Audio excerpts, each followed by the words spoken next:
Hey guys and girls, Poketin King here, back with another Flesh and Blood market video. It has been a little while since we've done one of these. We'll try to get back into the swing of things going for all this. So I've been extremely busy, with the store. Like, Flesh and Blood market has just popped. Obviously, we had the new set revealed. We had a lot of the cards revealed. We had the heroes so far. We've had a few already. Some of the Marvels. We're starting to see little tidbits now. Some of the products that have been coming out. The box art. Obviously, we had Worlds Osaka in Japan announced, which is absolutely amazing. And we've just seen an absolute spike for the market. So we will be going through that at some point. But today I kind of want to talk a little bit about things that are collectible, rare, and things that are not getting so much look at the moment.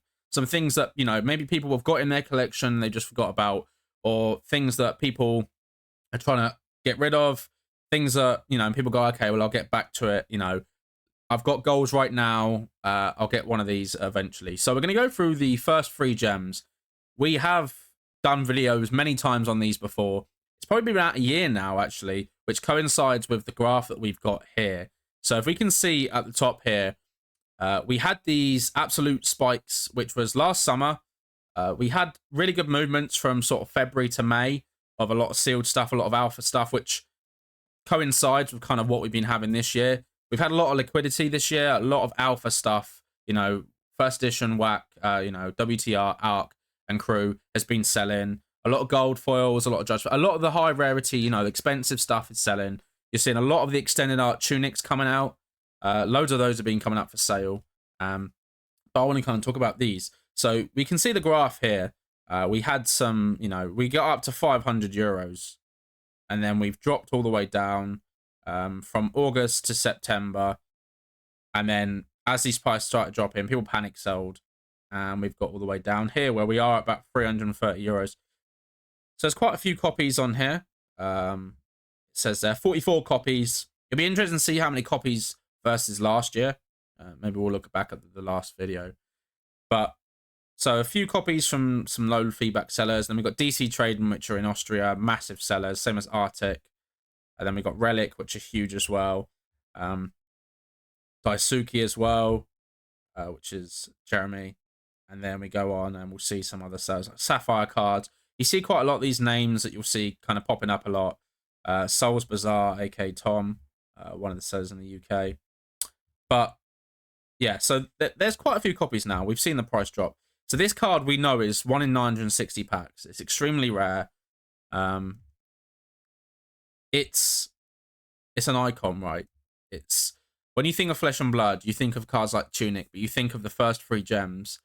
I feel like we've had so many really nice Fables, and we've had some that aren't so nice, but the first 3 gems really are the pinnacle of Flesh and Blood art. When they release this, whether it's rainbow foil or cold foil, it's just an absolutely stunning card. It really is. And I think it's a card that any Flesh and Blood collector needs to have in their collection. I think the first 3 gems need to be in the collection. So I think at this point, it's probably worth picking up now. I can't see it dropping any lower than like 310 euros. What's that? 270, 280 pounds. That's a really good price. I can't see it dropping it that much. I mean, I know we've had a downward spark, but this was fairly steady for a while. We've had some spikes here where people are desperate for cash and people will just liquidate. So they'll end up undercutting the market. So like here, you can see here, this is 20 euros cheaper than the next one. He's hoping he'll just get the quick sale. Maybe he pulled it, or maybe he was like, do you know what? I finally get rid of this. I need the money. People do that a lot. If you look at the 30-day average versus 7-day price trend and what, it is been going down. We'll move on to the Eye next. So the Eye is very similar. 31 copies here. Bit more expensive. I think they did the WTR sort of. We had with WTR we had Belgium and Japanese print. With Arcane Rising we only had Belgium, and we had the anniversary for it was like the Welcome to Wraith like celebratory birthday thing they did where stores got loads more, and loads of hearts was getting pulled then. Whereas the Eye, obviously we know that Arcane Rising is printed less. It's printed to the same level, but I think it was distributed at a time throughout different, and more has been opened because Command and Conquer, people were ripping it for Command and Conquer and Art of Wars. And the box prices are a lot more expensive. So we look at these again. It's going to be seeing some of the few names here: Relic, Arctic, Liam Tolan, another big seller there, Daisuke. Quite a few UK sellers actually for here. Three of a Kind again, Sapphire Cards. Again, prices went up 500 euros. They all hit about 500, I think. Then we had some really weird spikes where we've just crashed down, and it is on a downward. We are 340 euros here for the cheapest. You can see the 1 day average, 7 day. So price trend. So some have actually been selling for below what we've got here. So 320. It says price trend is 308 euros, but none have sold that low. So, but we've had the most recent sale was actually 2 days ago at 325 euros. Again, an absolutely beautiful piece of art. I think quite a lot of people think that the Eye of Ophidia, they feel like the Eye of Ophidia is the prettiest, is the nicest out of all three of them. I think the Shard's my favorite, but the Eye is a really absolutely stunning piece of art, and I'd love playmats of all three of them. So I'll move on to the Arc Knight Shard. This one's a little bit different because it's more playable because of Runeblade. So we actually had there's a significantly less sales, but we had pretty steady for a while. Bearing in mind, Crew Unlimited is printing less than the first two sets. But you look at this, very steady for ages. And then we had that spike where we just had some selling for these 666 euros. 40 euros has got to be a mistake. I don't know what that could be, honestly. That's strange. But if we look here, there is a couple in the UK. Again, Arctic, DC Trading, Sapphire Cards, Fab Story. Again, similar thing. We've got 245 euros, which seems like a steal, really. I mean, that's the price, roughly, of a case. And we know that, you know, you're not going to pull one out of just one case. The price, the chance of that. We've had the 1 day average down to 229, yeah. That was 218, I think it is. So we've had these prices drop really low. Again, I really recommend picking a copy of each of these for your collection. I just can't see them dropping any lower than they are. We've had the bottom of the market now, where we had the bear market, and Flesh and Blood was out of favor for a little bit, and we are starting to see pick up. I mean, we have started to see a little bit pick up here. You can see it's spiking a little bit, but with Crucible of War, as I said, it's a little bit different, just because it's a supplemental set. Obviously, we know that it was printed less.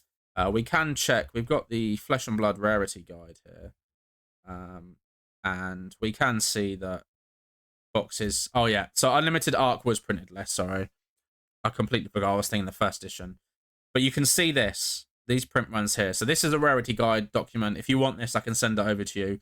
It's really, really helpful in kind of understanding a lot about Flesh and Blood. Being transparent with these print runs is really helpful. So you can see that as each set goes on, these first three sets are printed less. You can actually see there's 6,200 Heart of the Endar Rainbow Foils, 4,475 of the Eye, and only 3,125 of the Arc Knight Shard. And we can look at first edition as well. You can see, obviously, it's a little bit different. The first two ones are printed at the same level, and the Shard is printed at the rate of double, basically. But I think having all these, I think these are estimates. It's incomplete because we haven't had any more print data. But you can see, obviously, the Unlimited as well. I think people less check it about Unlimited and more so about... obviously, the Majestic is because there's more Majestics in the set. There is significantly more Majestic. And you get more, obviously. You pull more Majestics than you do. Obviously, you have the super rare rarity in these two. But with Crucible Law, it's just Majestic, so you get a lot more per box. But it's interesting to see these numbers when you kind of look at it like that. I mean, only 24,000 of each Majestic in Unlimited. But yeah, definitely recommend checking out. As you can see, those print runs, they're low. That's really not that many copies considering the scale of the game. Remember, when the game scales, as it continues growing, which it is, as we open more markets, obviously this year we've released to Japan and South Korea, which is absolutely massive. I'm not sure where they're going to be releasing next. It'll be interesting to see though.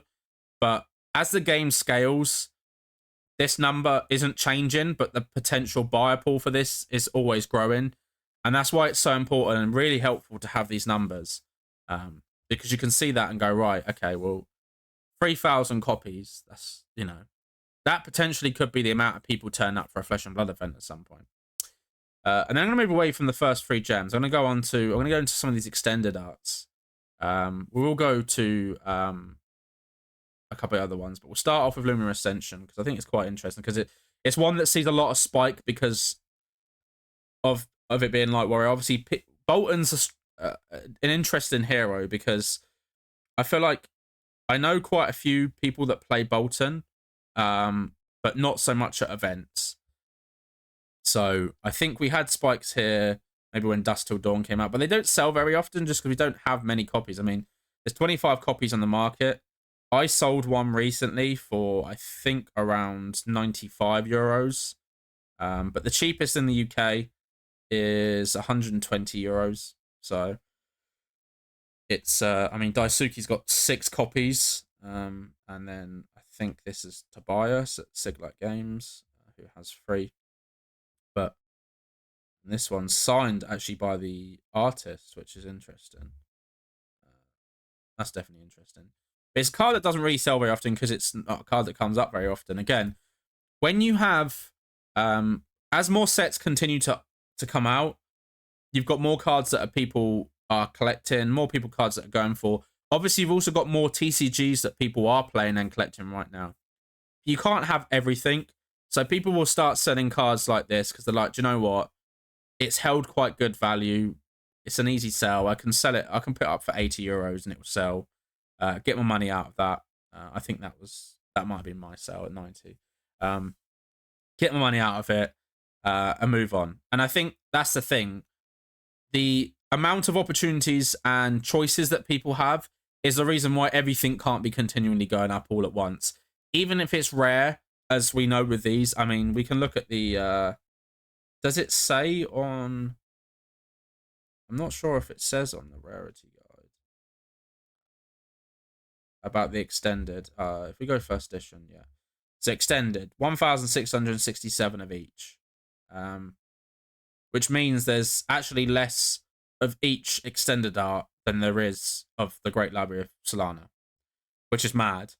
We'll go on to the Twinning Blade. That's slightly different. But I think for this price, you can see spikes. If you see a good deal where somebody's selling it for a little bit less, definitely recommend. I mean, you see it goes up and down, just as when people put them on the market, let's be honest. And it would be quite easy to buy most of this market. You could buy all the copies for under 100 euros.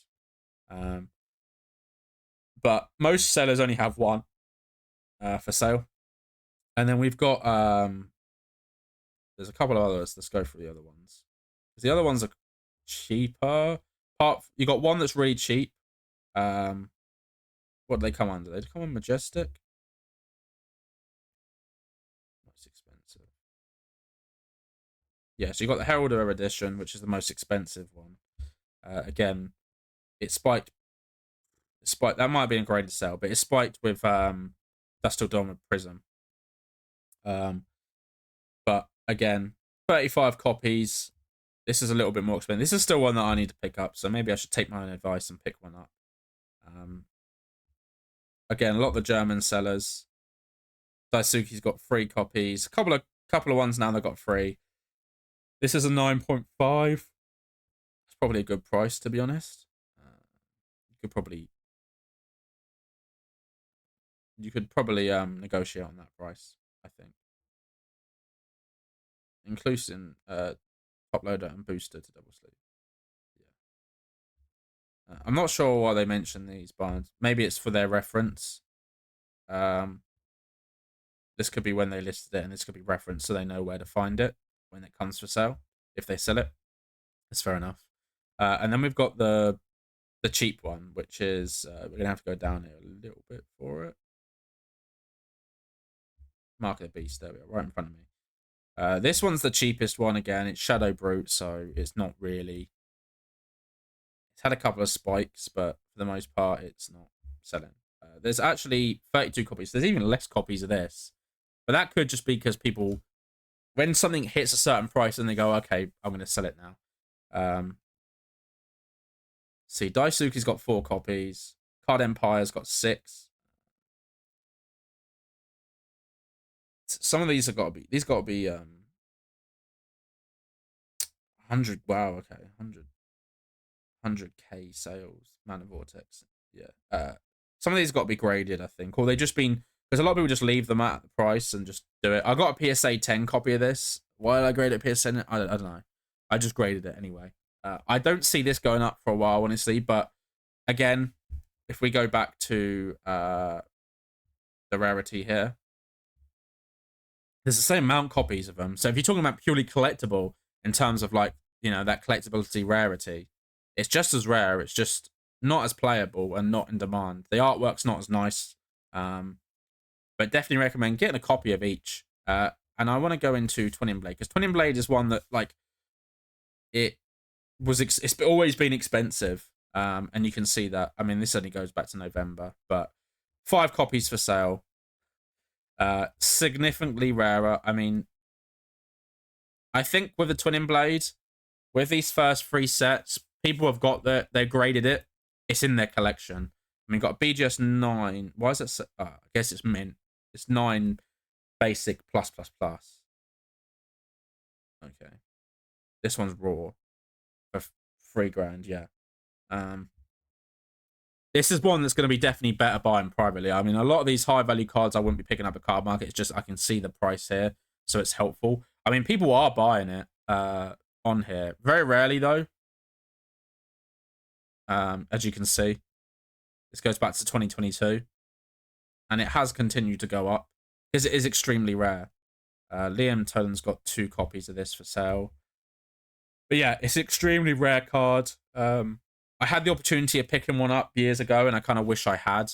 Again, this is a little bit different than the other ones because this is very expensive. That's why I didn't want to mention it first. But I think whilst we're going through it anyway, because of the rarity, only just a little bit more than the actual, you know, cold foil shard. So it's the value of it is, you know, this is a card I feel like that is in that similar category of when people talk about, you know, the top rare stuff in terms of what you can get from a box. Twin Blade Extended Art is always picked up. It's a beautiful card. It really is a pretty card, but it's always a card that's talked about in that same conversation. And you can see just how little copies there are. So we'll go on to the Great Library of Solana cold foil. Why is it? I think it goes on to the ones that are the most popular. So on here again, we've got Very Rocky. We've seen some variety of prices. I did pick up a copy recently myself. The cheapest in the UK is 550 euros. Yeah. I recently picked up a copy myself in a PCG 9 from the US. I paid basically this raw pricing essentially. It's got 8.5 on edges, so I might crack it and send it. It was done by Channel Fireball when they did PCG, so it was the old label. So I might crack it and resend it and see what happens. But again, only 3,125 copies. So it was selling quite well last year. I think it went up because of Dusk Till Dawn and people were speccing, but now it's kind of just dropped down a little bit. We are going to get a 3rd Monarch set, so we know that's going to happen. I expect this card to climb up again when that happens. That makes sense to me, honestly. I think that we could see that definitely happening. When those kind of things happen, it spikes. You see these spikes here. A very rare card, very pretty card, one of the prettiest cards Fab have made. Really like them doing locations. I'm glad that we got another one in Heavy Hitters. We'll go to the Caution's significantly, and the Rainbow Foil version of it is a lot cheaper. Caution, is cheap in cold foil. It really is. I mean, you've got €100 here because it's not playable. So obviously, these will be, that would have been a graded copy maybe. You can go down here and see. So you've got PCG 9s already. Again, these are really hard to grade, by the way, especially the libraries. Very hard to grade. This is a 9++. This is Tom again, Souls Bazaar. I wonder if there is a PSA 10 here. Interesting. BGS 9.5. No photo though. I would expect to see. I suppose you can ask for photos. Obviously, of course, you would do. But I think if you're selling, like Seiho's done here, you would put a photo up. But there's a BGS 9.5 there. PSA 10, yeah. Can send photos, yeah. Perfect centering. Interesting. Again, it's a card that's really hard. Edges and centering for the library is really bad. These are all Cardmarket graded. I'm not a fan of Cardmarket. I wonder why they're all the same price. 8.5s and a 9. Let's have a look at this. Yeah, that label looks awful. Cardmarket grading is not the one. There's quite a few grading companies in Europe. I mean, PCG's in Germany now, so just submit to them. It makes sense to just straight submit to them. And I want to talk about the Channel Lake Frigid because it is a beautiful card. There we go. Again, so if we go back to this, Caution is 5,200 copies. Channel Lake Frigid, there is 8,320. So there is a lot of copies out there. It obviously was extremely playable for a while, Channel Lake Frigid, until everything happened. And you can see these prices have just crashed. I have a PSA 9 copy, a PCG 9.5, and a BGS 9.5 of this. Yeah, the PSA 9 I put up there. That was probably when these prices were happening. And then we just saw this massive decline. And yeah, obviously, Heroes hit LL. Toa is basically unusable at this point. Not to say that it won't always be. We know that they're going to use the elemental stuff again. Ice is going to be used again. It's going to happen.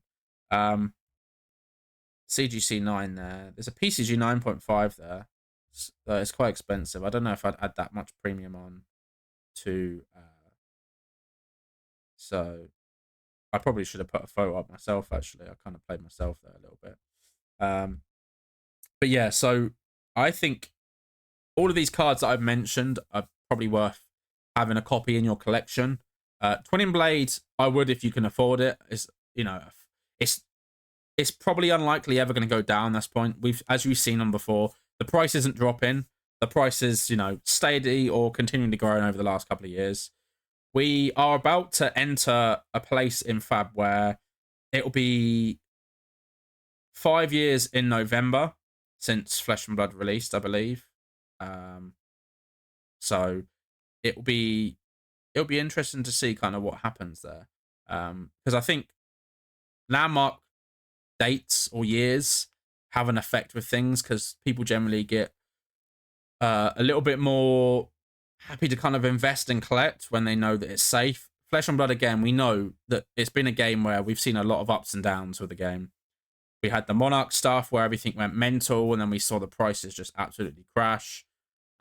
We knew the market was being manipulated by certain individuals at a higher level than just, us as collectors and investors as well.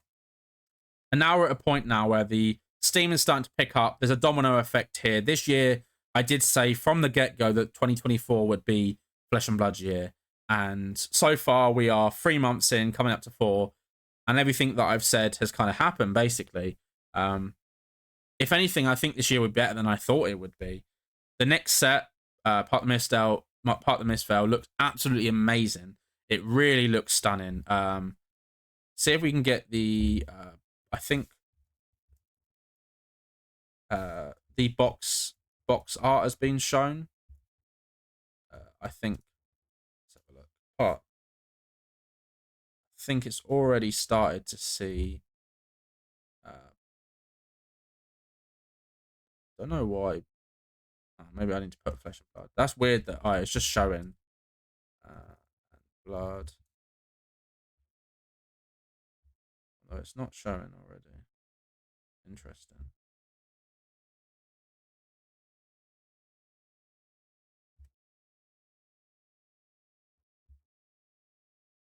Let's have a look. I don't know if they've shown it on here. I have seen boxes come up. Stores are starting to list. Obviously, the art already for this set just looks absolutely stunning. It really does. And this is obviously what we've seen so far. Mystic, Assassin, Illusionist, and Ninja. Yeah, absolutely stunning. Pre-release as well. Information about the set.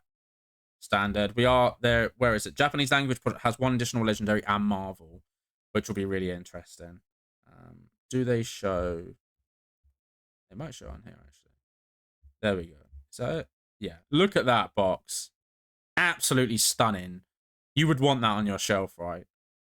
Really, really beautiful. Obviously, this is the first Japanese release.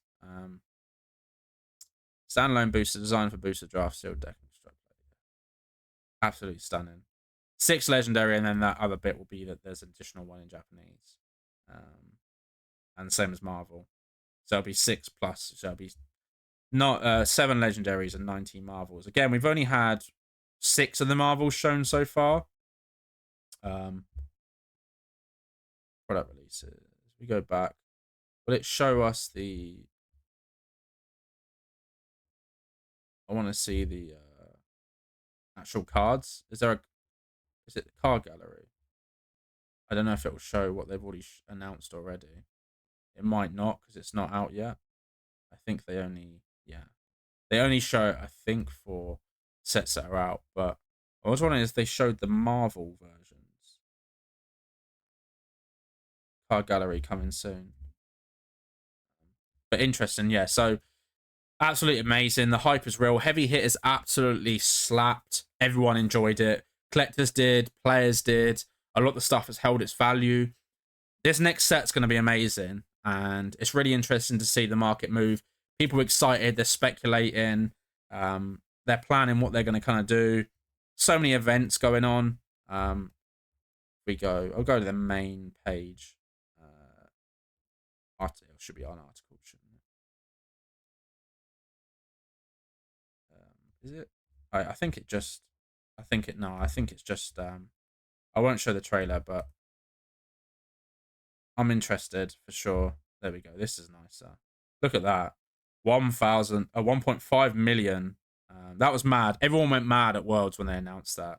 It really does look. These Marvels are just absolutely stunning. And this is a really interesting product that they're releasing now, which is, what's it called? Just called the collection, part of the Misfell collection. Comes with one of each of the Blitz decks, 3 packs, a rubber play mat, which is awesome. So that'll be interesting. I don't know if is it going to be that play mat or this art? This art, I guess, will be used for something else. It said the Hanging Village. I think that's like Fine Center or something as well. And a storage box, which these are going to be similar to what we got at Worlds, the dragons. They're very nice. What is it? 69.90. Yeah. It's probably about right, I'd imagine. World premiere, obviously, Tokyo, May 17th. But yeah. So let me know in the comments below, even your thoughts on some of these cards. Do you have them? Are you actively trying to pick up these? Maybe you are on the the down low. You've been picking up a couple of copies as and when. These cards change hands so often. They really do. I see so many people picking them up, selling them, trading them. I think just because they're just, for the most part, quite liquid. And they're a card that is iconic. People know it. So whether you're a player, collector or not, you know that these cards are rare. And sometimes the value of it isn't portrayed by the price that we see. As we know, Art Night Shard being 245 euros, 1 in 960 packs, incredibly hard to pull. It seems like a good price. Channel 8 Frigid is... I feel like these are even rarer than the Fables. I mean, the amount of copies... You see how many... that we saw, how many printed, was at 6,000. But there's only 48 copies in Europe for sale currently. So a lot of people are keeping these in their collections. At this price... it's worth just holding on to. But yeah, thank you all for watching. Please comment, subscribe as always. Check out the website in the link description. We've got Uprising and Dynasty back on there, as well as some WTR. We'll be doing some more box breaks soon. I've set up a Discord, which the link will be in the description, as well as the eBay affiliates and everything else. And have a great day.